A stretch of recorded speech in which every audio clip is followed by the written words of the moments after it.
So, Mark here from Rock and Load. This afternoon, I am joined by the one, the only Mr. Tom Killner. Tom has just released his new album, Borrowed Time. He's a southern rock, blues, country, and Americana artist, and he's here to tell me all about his plans for world domination in 2024. Tom, how are you, brother? Haley, I'm all good, man. Thank you for having us on the Cool. show. Cool. No, it's absolute pleasure. Absolute pleasure. So, listen, for anybody who's still unfamiliar with yourself, give us a little brief history.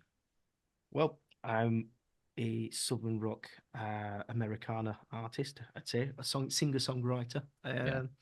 all sort of merged into one sort of cooking pot, and you come up with something. Melting pot of Yeah, influences. melting pot of all sorts, even things that you would not expect, Yeah. I suppose. But yeah, I think that's I'm a guitarist and singer, so and I front a band, so I think that's Tell more me, or less so where did your musical journey start? What was the first thing that sort of piqued your interest?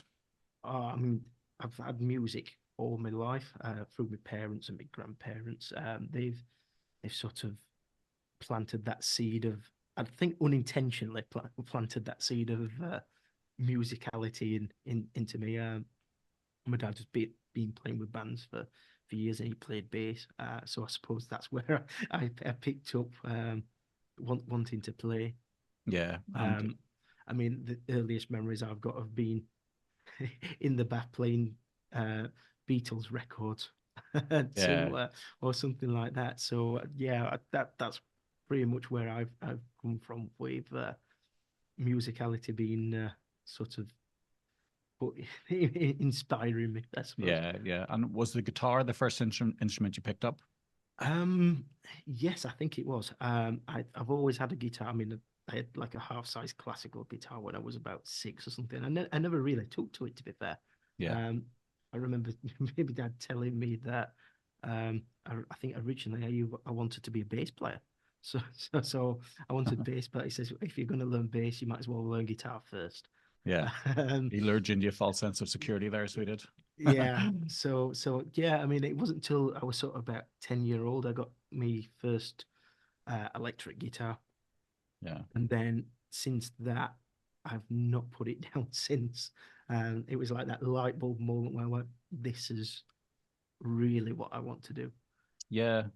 It's I was funny because my family loved music but didn't necessarily play instruments, and mum pushed everybody in the family to do piano lessons Yeah, apart from me, and I'm the only one who's sort of pursued and followed music, have had a passion for it, where the rest of them sort of all went by the wayside. So it's a funny thing to know what the best route is to do with a child, isn't it? You know, you can push them yeah, towards something and they can resist, or else you just let them sort yeah. of. I think that's right. I mean, me dad never said, right, this is you're going to do this, and Yeah. it's like, right, you've got an electric guitar now. If you are going to do it, you're going to have some lessons. You see how you go with it. It was never forced. It was never sort of pushed that that's what you're going to do. Yeah. And I think that's the way to do it. If you're going to really get into something, you don't want to be told, right, this is Yeah. this is it, Like and that's like a yeah. military So operation's no yeah, fun, you know, so no, you want to grow into it yourself. yeah, yeah. That's so yeah. That's pretty much where I've come from. Yeah, Um, it's hard with a classical as well, nylon string, to feel too inspired to want to proceed much further, isn't it? yeah, Unless you're into the classical stuff. yeah. I mean, a bit hard to mime to status quo Yeah. uh, records with a Spanish classical. I remember getting my dad's Telecaster and sneaking that out the case and playing that to Yeah, and mime it. getting a beating for it afterwards. Yeah, I think I drove them nuts the amount of times I think I wore that CD out to be Yeah, fair, the yeah. amount that I played that. But yeah, so yeah. And so when did you sort of feel confident enough to sort of step out and start maybe playing outside of the house or gigging? To be fair, that's never really been an issue for me. I mean, it was I think literally a month or so that I'd been playing a few chords and a few songs on the guitar, and then it was I think it was like a primary school or junior school sort of talent thing that went, oh, I play a bit of guitar. All right, you're now you're now going to play for parents and students and things like that. I'm like, okay. Born a born rock star from the off. Yeah. I mean, think what was it? I think it was Wishbone Ash, the track that I first played in front of somebody. Yeah. Because I was majorly into Wishbone Ash, and that was one of the first bands that I actually saw live. Really? Yeah. Yeah, I was massively into Wishbone Ash, and the Argos album. Very good. Very good. Um, so yeah, I mean that's so I've sort of been playing pretty much since in front of people since I picked the guitar up. Yeah, well, it's one of those transitions that some people find hard to make. So it's great if you can feel comfortable to step out there, so that you don't have to think about it as a. It's like breathing, really. Just take it all Yeah, in your stride and try I, not to overthink I it. think that I have more sort of hang-ups on talking to people face Yeah, to face than I do with a guitar in my hand and a microphone, which seems really strange because you're up there and you're sort of exposed, but uh, it's one of those strange things that I just sort of never thought about it. yeah. So it's almost like a safety net. The guitar, then once you're behind the instrument itself, it's your happy place, and you just Yeah, you're ready to show what you can do. yeah, that's definitely it's like that shield. You have Yeah. got a shield in front of you. And what about the current album and the current sort of style of music then? So has that always been something that you would say is sort of your niche, or is that something you sort of grew into over the years? I think that it's definitely what I've grown into, and how the genre that sort of doing now is um, where I feel that I can express properly and do a good enough job Yeah. of it. It's I wouldn't say I feel comfortable in it, because once you get comfortable, that's sort of you get complacent, and yeah, that's it. Yeah. I think it's just working on. It's just sort of I've just fell into that style of music where I think that it suits who I am as a person. It suits my writing style. Yeah. Um, and yeah, I just sort of gravitate to it because it pulls me in, and it just talks to me really. Yeah. I can't remember who I was talking to recently. Could have been one other one of Wes's artists, actually, but just talking about the popularity, really, and the resurgence of singer-songwriter style music. I think maybe everything is sort of cyclical anyway, but I think it's one sort of genre specifically that'll never go away, because people really crave that. I wouldn't say simplistic, but the real sort of roots music, which just resonates. Yeah, Singer songwriter storytelling.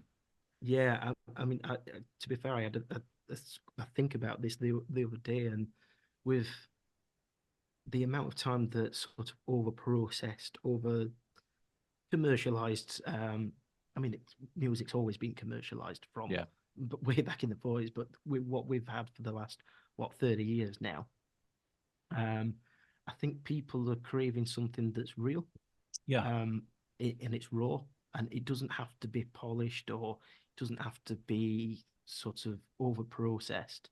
yeah, Um, they want somebody that's singing a song that could be about their lives. It's. I mean, that's what I try and do, is I try not to put too much meaning on a song, or describe what it means to me, because I want people to go and go, well, that means that to me.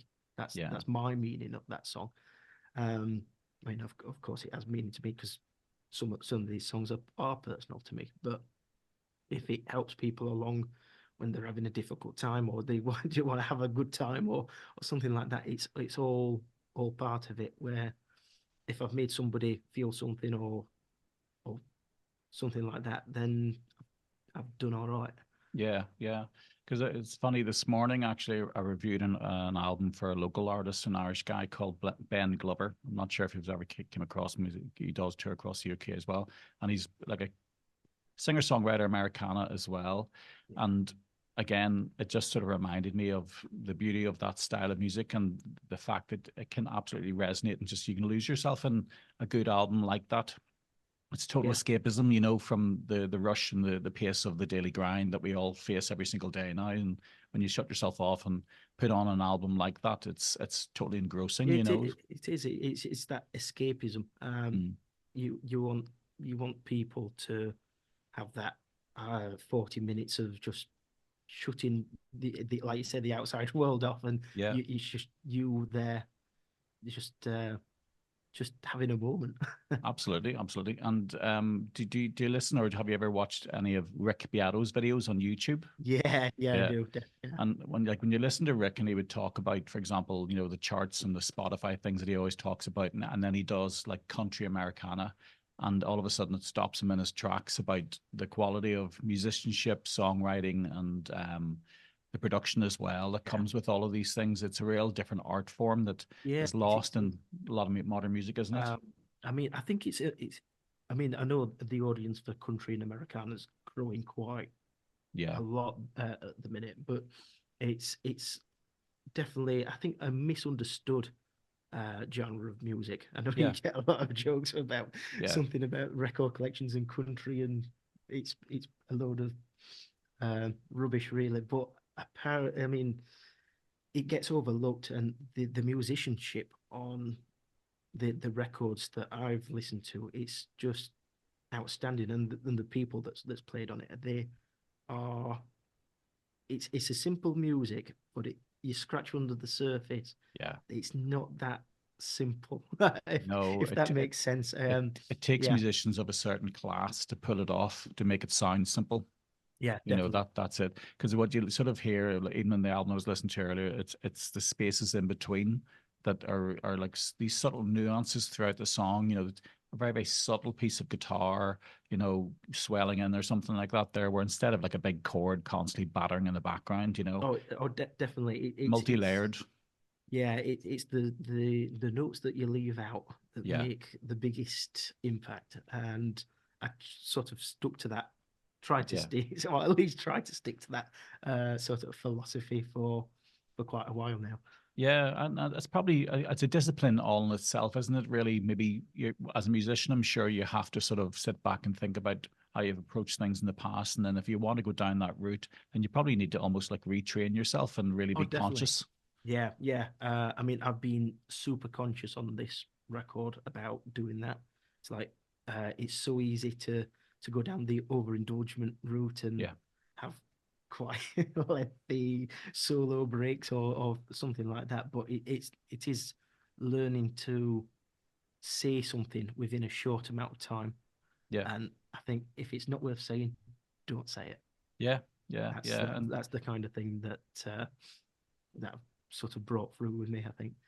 yeah, and I believe you started writing the album like maybe was it before lockdown or during lockdown? Yeah, I mean, lockdown was basically the time that I said, right, while we're not doing anything, I'm gonna do a singer-songwriter album. It's gonna be acoustic instruments and this, that, and the other. Quite a stripped down record. Um, but then I started adding drums to it, and then there was bass, and then there was keys, and then I was like, oh, okay, this has turned into a full band record. So there is a version of the record and songs that were first done in lockdown, but never didn't. They sort of became the demos, if it was. Yeah, Um, and then we re-recorded them. It would have been about May time last year that we started recording properly for the record after we'd gigged some of them and got comfortable with the others that were are on the album. So it was a case of we went in, re-recorded them, got comfortable, and that's how we've ended up with the record that we've got. and do you see yourself at any stage maybe doing a stripped down version like the original plan, and maybe an acoustic set or version of them to be I re-released? think at some point, I think we might put out sort of a Deluxe version or yeah, something? yeah, a deluxe version. The Yeah. um whether that's physical or digital, I don't know at the minute, but I think there has been talks of like releasing the getting the demos mixed to to a better standard and letting people see how those songs were originally Yeah. intended. There's something lovely about that because I would listen to a band, like Def Havana, No, and I don't know. yeah, they're like a British sort of rock band, but they would tend to start writing their stuff on acoustics, and at Yeah, some stage they tend to release, the original tracks or whatever as a stripped down acoustic version, and it's fascinating, obviously, seeing that, as you say, that evolvement of a yeah, song in the songwriting process. So I'm sure anybody who appreciates your music will appreciate something like that as well. Yeah, I mean, I hope so, because I mean, I have a sort of like an interest in how things are developed and what they turn into and how you go about that process. So Yeah. it's a nice in look into to the process of it, really. Yeah, and even bigger artists like even say Ed Sheeran, for example, he'd quite often release various versions of his stuff. And some of the ones that I really appreciate are those stripped back, just him and an acoustic guitar without all the multi effects or with the Yeah, big thing production around it, you know. It shows the quality of what he is as a musician, never mind all of that post production that comes along with yeah, the commercial side of it, you know. yeah. And It's nice to see that yeah, side of an artist. absolutely, absolutely. And for yourself, like, so who have you sort of been listening to over the past couple of years? Who's helped inspire the likes of these tracks? Well, Lucas Nelson, I think, Oh yeah. was a big part in it. Jason Isbell, Mm. as a songwriter, I'm just totally sort of in awe of his writing capabilities. A guy called Brent Cobb, Yeah. which he writes for quite a lot of the southern rock bands and on quite a lot of songs that I didn't even realize. Go digging and then find out that Yeah, it's he wrote them. mad. It's mad, isn't Um, the range of artists that these people work with and the songs that they've yeah, contributed to. but Brent Cobb's a great Americana country writer.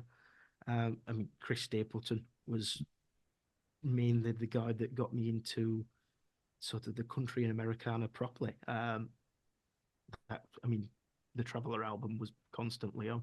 Yeah. I mean, it's still on in my sort of rotation of records when I'm playing. Guys like, I mean, the older guys like Waylon Jennings. I just sort of recently, well, I say recently, like the last few years, sort of gravitated to that side of the songwriting Yeah. aspect of things. Because I mean, I was heavily into like the early '70s rock bands and rock and blues and guys like Rory Gallagher, which is another great artist in his own right. So yeah, so sort of guys like that. I mean, the list of influences is massive. It goes back from like Robert Johnson to like Warren Haynes and up to Yeah. the modern place like Joe Bonamassa, for instance. Yeah. It's like, It's I weird and listen to a wonderful lot. where the journey can take you, isn't it? You know, and as you Yeah, say, sometimes in an unexpected direction, but it's all of a sudden these doors open and you find yourself going a different path yeah, altogether. it is. It's strange how you sort of start listening to what I mean. I was listening to Derek Trucks and Susan Tedeschi quite a lot, and then like hearing that he's influenced by Indian classical music from a guitar playing point of view. Yeah. So then I started having a listen to Indian classical music and listen to that for quite a while. So influences are picked up from absolutely everything. I think it was it Paul McCartney or John Lennon. It was like we're all musical magpies, and we all like to pinch bits and bobs from everywhere. So Yeah. as long Yeah. as you Yeah. make it your own, I don't. It's great. Yeah, absolutely. And I think Dave Grohl would talk about that sort of thing as well, about the whole importance of looking back and looking at who inspired those who inspired you, because Yeah, it's just this like plethora of good music out there from generations that really, some amazing artists out there that when you listen to today, you think, wow, like, absolutely mind blowing. You would never think that that was capable so many years ago, yeah, you know? absolutely. Yeah. Yeah. And how did you find the whole sort of like recording process? I saw you worked with Wayne Proctor and stuff on production. Yeah. So, like I say, I mean, the first draft of the record was done in my home studio in lockdown when I was still building it, and then we re-recorded. The drums were actually done in as rehearsal space in Sheffield when there's nobody about at about 3 o'clock in the morning. So Joys. that was yeah. I mean, it was a great laugh. Um, just taking the entire studio to his rehearsal lockup because we had the space there. Um, Doing that 3 o'clock in the morning and coming out when the sun's risen. And that's how we tracked the drums.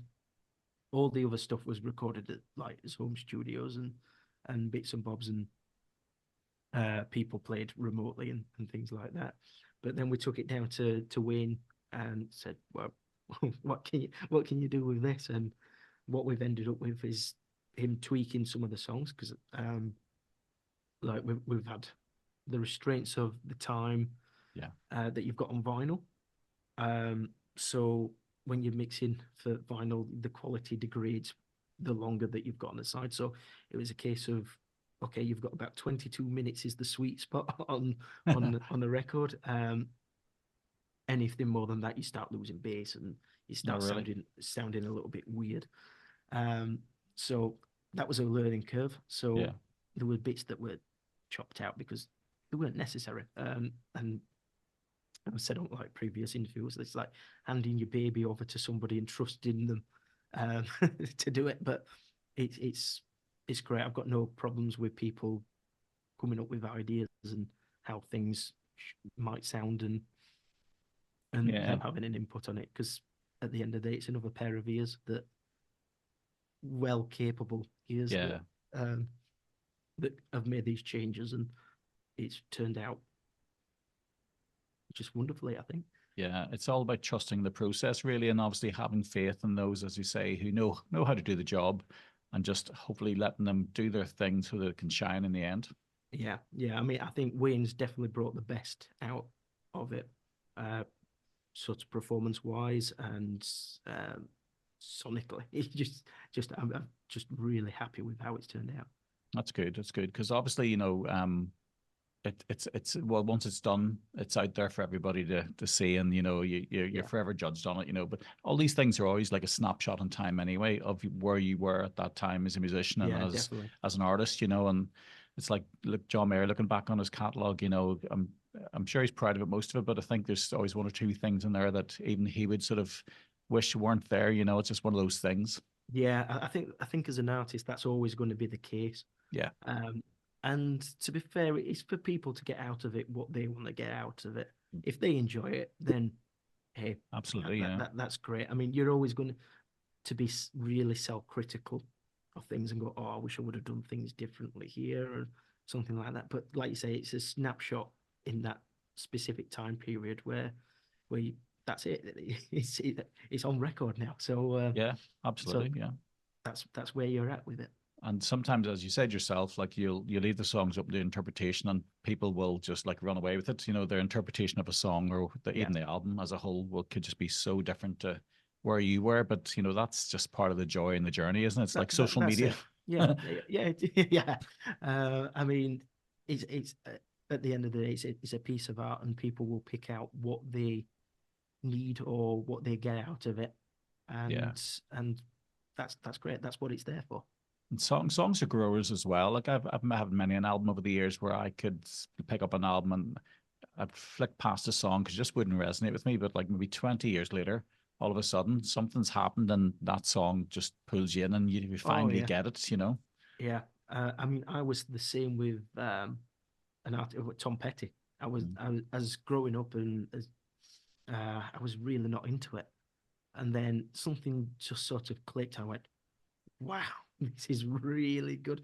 And now I'm just massively influenced by Tom Petty as well. It's one of those strange things. I think it's just growing up, really. It's getting rid of the stubbornness and going, oh, I'm not listening to that. And then, oh God, blinkers when you're a teen, for example, you know, it can be desperate. I talk to people today all the time, and they keep on talking about these bands, and I'm like, I never listened to them growing up, you know, and they just cannot understand what was wrong with me, you know, like there's something missing.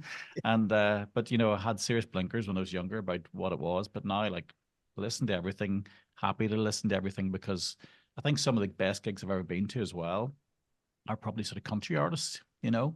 It's weird and wonderful. I spend too much time probably at rock gigs and stuff like that there, but you spend an evening at a country show and it's serious entertainment, and the musicianship and the sound quality and the lighting show, it's a different level, you know. I think it's that there's nowhere with that genre really that you can hide. Yeah. So what you're getting is just the instrumentalist. You're getting the lyricist and powerhouse vocals usually as well, you know. I mean, and how they deliver it is sort of critical. There's no sort of effects and secrets to Yeah. be hiding behind. And I think that's what people like.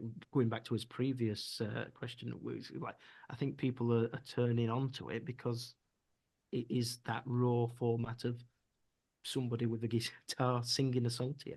Yeah. And especially now with concerts being so expensive, when people are choosing what they're going to spend their hard-earned money on, they want to get something back out of it, and a lot of people complain about, especially the older legacy bands still beating it out, and over backing tapes and stuff like that there, they feel slightly robbed. But so you can catch them a seriously talented artist.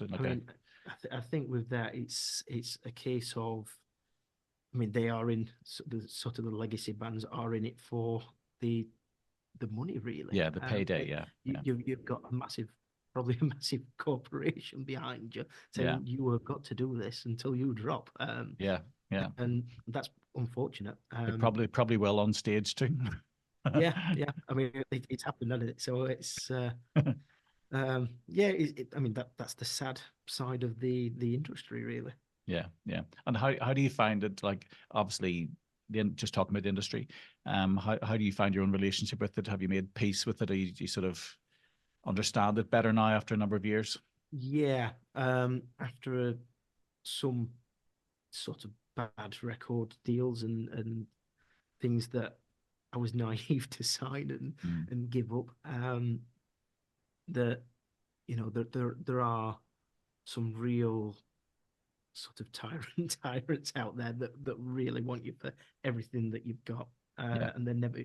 You're never going to pay a record deal back off because they're selling you the album back to sell to your audience. So that it's one of those that the business is really skewed against you.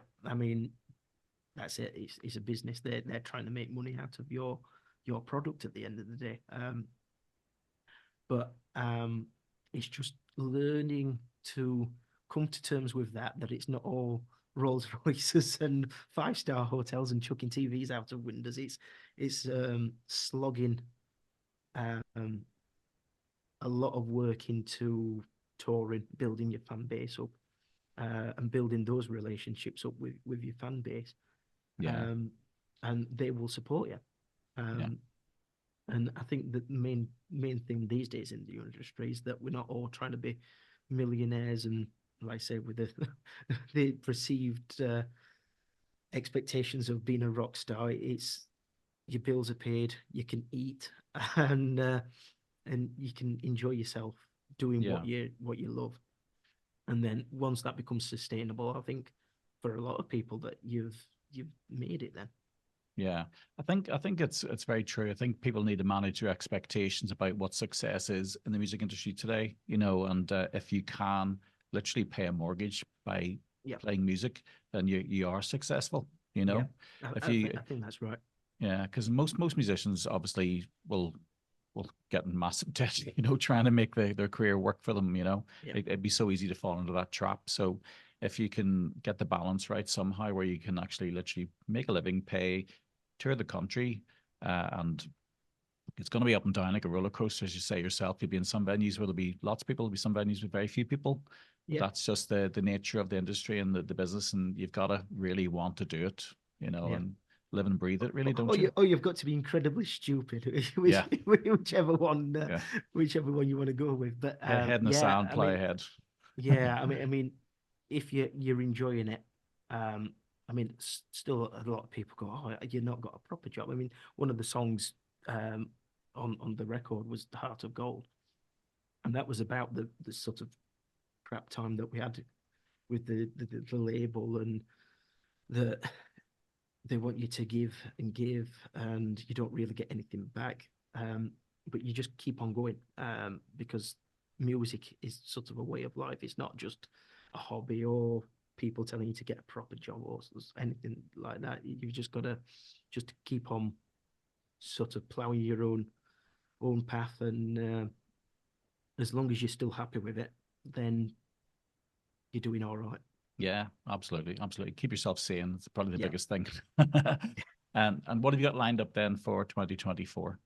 So we're out on tour next month with an Atlanta band called Hush Money. We're doing some dates up and down the UK with them guys. In July, I think we've got more tour dates with Preacher Store, which they're coming over and doing a run of gigs. So we've got a few gigs with them down in the West Country, so like Bristol, and we're heading into Wales, which is great because I've not been to Wales for played in Wales for quite a long time, so Yeah, that'll be cool. But we've got banded territory. yeah, yeah. So we're really looking forward to sort of heading out on the tour dates and festivals that we've got coming up. We've got like Call of the Wild. We've got more festivals lined up through the year. Can't list them all off top Yeah. of my head, but we're sort of Good, here, great there. to be busy though. Great to be Yeah, busy. yeah. I mean, it's this time this year. It's really starting to pick up. Yeah. And then I mean, we're planning into next year now, and what his plans are for the next release. So it's that continuous cycle of this time we're not going to leave it 6 years before the next records Yeah, yeah. records I out. think things have finally just feels like more back to normal after the pandemic. So the touring schedules and everything else have finally settled down. It's given Yeah, bands and artists like yourself an opportunity to get out there and do the touring again. yeah. I mean, after lockdown, it was so. I mean, we're still sort of having the side effects of people are a bit hesitant to go out. I mean, now that the cost of living Yeah, things is massively affecting ticket sales and yeah, people going out to gigs, and they've got to really think about what they're going to do with the money. I mean, people have only got so much to spend. It's like, do we go to this show? Do we go to that show? Or do we eat or whatever? These things have got to be took into consideration as well. But yeah. so we're still taking a little bit of a battering uh, on the live scene, but from what I've seen is the people that are coming out that they're enjoying the shows, and that's what it's all about. Yeah, it's all you can hope for. It's all you can hope for. Just keep plugging away and building up the fan base, and then next time you come back around, there'll hopefully be more people in the room. Yeah, that's exactly it. Build the snowball. Exactly. Yeah, yeah, exactly. Exactly. Look, best of luck with everything. Hopefully we'll keep an eye on you over the course of 2024, see how things progress, and we'll keep in touch and probably chat to you down the line. Cheers, man. Thank you for having us on. It's been lovely speaking to you. You too, you absolute pleasure. And as I say, just a reminder for everybody, Borrowed Time is out now. So where can they check it out, Tom? You can get it over on our website, which is tomkillner.com. Okay. You can find it on all streaming platforms and digital outlets Yeah. if All that's where you get your music. purveyors of fine music. Yeah, that's the one. No problem. Look, Tom, thanks again for your time today, brother. And best luck again, as I say, for 2024. Thank you very much, man. No problem. Catch you later. Cheers, brother. Catch you later, dude. See you later.